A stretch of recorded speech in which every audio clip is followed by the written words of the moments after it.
আসসালামু আলাইকুম।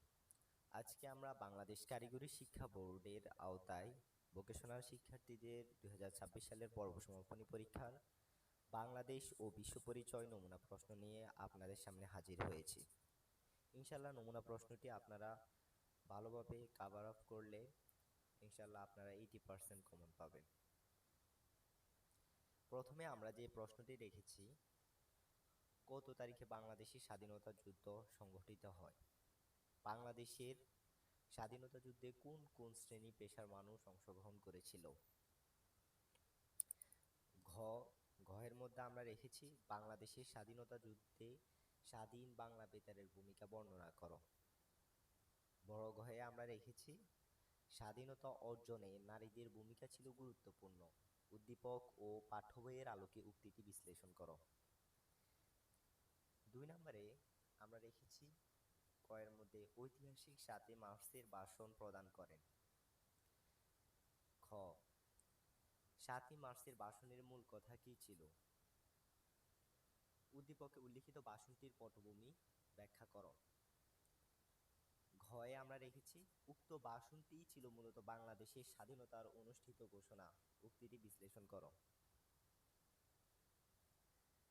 3 নম্বরে আমরা রেখেছি বাংলাদেশের মোট ঋতু কয়টি?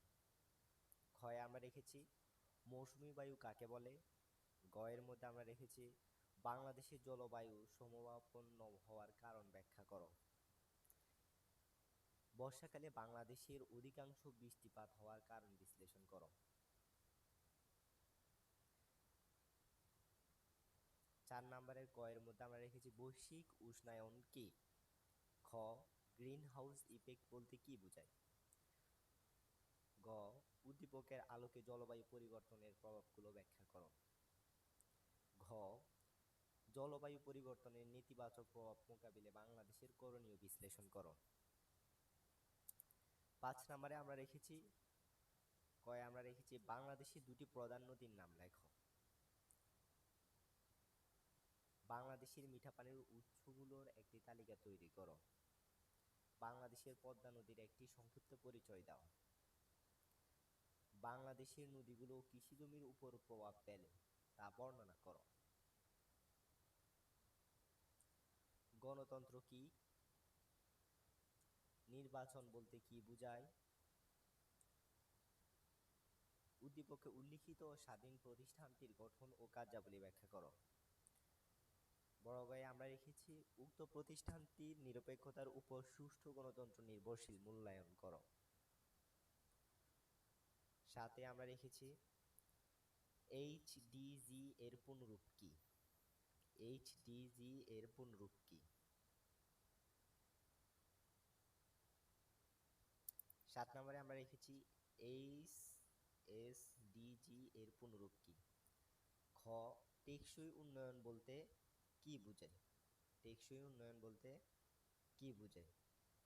প্রশ্নগুলো আপনারা অবশ্যই ভালোভাবে দেখবেন এবং আপনারা ডিপ্লোমা ইন ইঞ্জিনিয়ারিং এ ভর্তি পরীক্ষার জন্য আমাদের চ্যানেলটি সাবস্ক্রাইব করে রাখতে পারেন এবং আপনাদের যাতে আমরা এভাবে উৎসাহ দিতে পারি এবং কারিগরি শিক্ষাকে আরও আমরা এগিয়ে নিয়ে যেতে পারি, তার জন্য আমাদের এই নতুন চ্যানেলটিকে সাবস্ক্রাইব করে রাখবেন, যাতে আপনাদেরকে আমরা ফ্রি সাজেশন শিট এভাবে দিয়ে উপকার করতে পারি।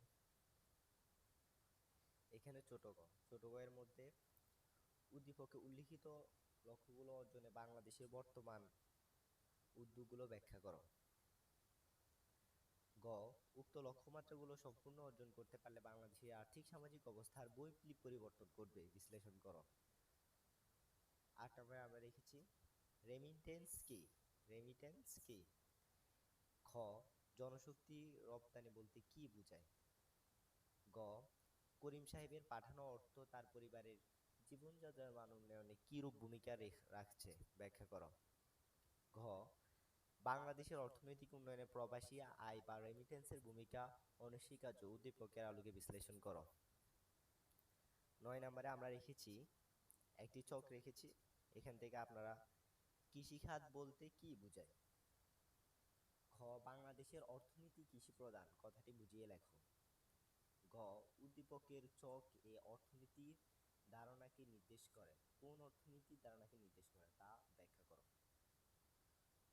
চক চক এ এবং চক বি এর ধারণা দুটি দেশের অর্থনৈতিক অবস্থান পরিমাপে ব্যবহৃত হলেও এদের মধ্যে সুস্পষ্ট পার্থক্য রয়েছে, বিশ্লেষণ করো। আমরা ঘ বিভাগে রেখেছি সামাজিকীকরণ কি? সামাজিকীকরণ সবচেয়ে গুরুত্বপূর্ণ মাধ্যম কোনটি এবং কেন? রাহাতের বেড়ে ওঠার ক্ষেত্রে পরিবার ও বিদ্যালয়ের ভূমিকা ব্যাখ্যা করো। গ নাম্বারে আমরা রেখেছি সামাজিকীকরণ একটি জীবনব্যাপী প্রক্রিয়া, উদ্দীপকের আলোকে উক্তিটি বিশ্লেষণ করো।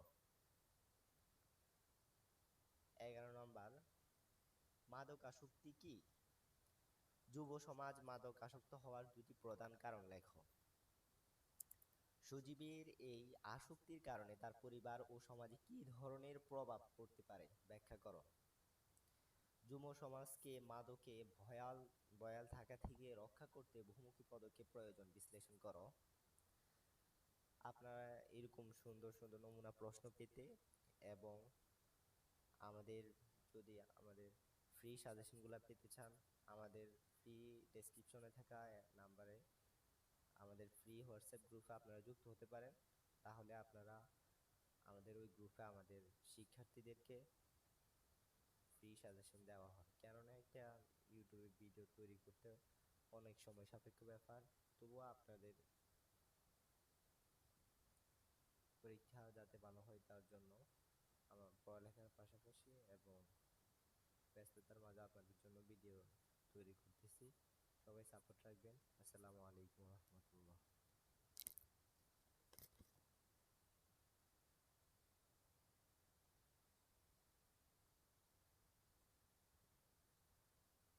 সিনটেক এআই একাডেমির সঙ্গে থাকুন, শিখুন গঠনমূলকভাবে, গড়ে তুলুন আপনার উজ্জ্বল ভবিষ্যৎ।